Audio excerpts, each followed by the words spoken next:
An unidentified cargo plane suddenly intruded into the flight path of Air Force One without any warning. In the next second, the cargo door slowly opened and released a swarm of drones through an automatic launch system. The pilot immediately detected the threat and quickly activated the dual Gatling guns to intercept the drone swarm. At this moment, a spy disguised as a catering staff sneaked into the command room. With lightning speed, he pulled out a dagger and knocked out 3 staff members before they could react. He then took control of the console and not only disabled the radar system, but also secretly implanted a malicious virus into the aircraft's onboard network. Meanwhile, chaos was unfolding in the office. The president and the prime minister were engaged in a heated argument that was escalating. The president, a former action movie star and a newcomer to politics, had broken the support rate record just 5 months ago and always craved the spotlight, always wanting to be at the center of every key event. In contrast, the prime minister, who had been in office for 6 years and came from a humble background, was a stubborn pragmatist who cared more about the practical effects of policies than media exposure. Their discord had already erupted at a previous press conference, and social media was ablaze with heated discussions about it. To quell the storm, the president's assistant suggested that the two leaders fly together on Air Force One to attend an upcoming summit in Italy, demonstrating a united front. However,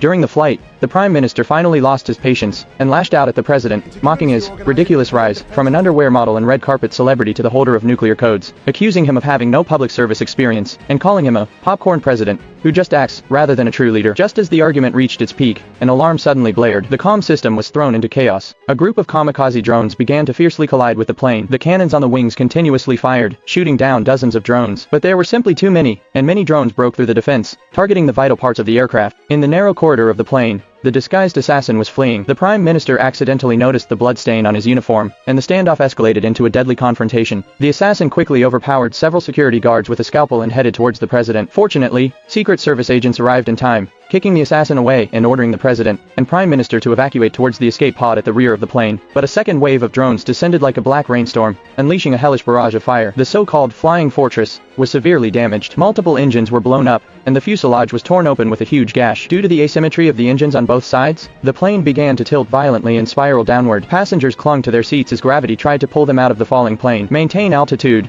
the pilot shouted, veins bulging as he adjusted the flaps to stabilize the aircraft. But it was too late. A drone broke through the cockpit and exploded. In the next second, Air Force One lost control completely and plunged towards the ground. As the plane disintegrated around them, the agents helped the two leaders rush towards the emergency escape pod, only to find that the assassin had beaten them to it. He took one parachute and burned the rest. When they arrived, only 2 were left usable. He immediately handed them to the president and prime minister, and quickly checked the flight map, instructing them to land in a safe house in Poland after touching down in Belarusian airspace. As time passed, he explained the operation protocol of the parachutes, saying, "Protecting you is my duty, even if it costs my life." When the plane shook violently for the last time, the two leaders fell into the unknown,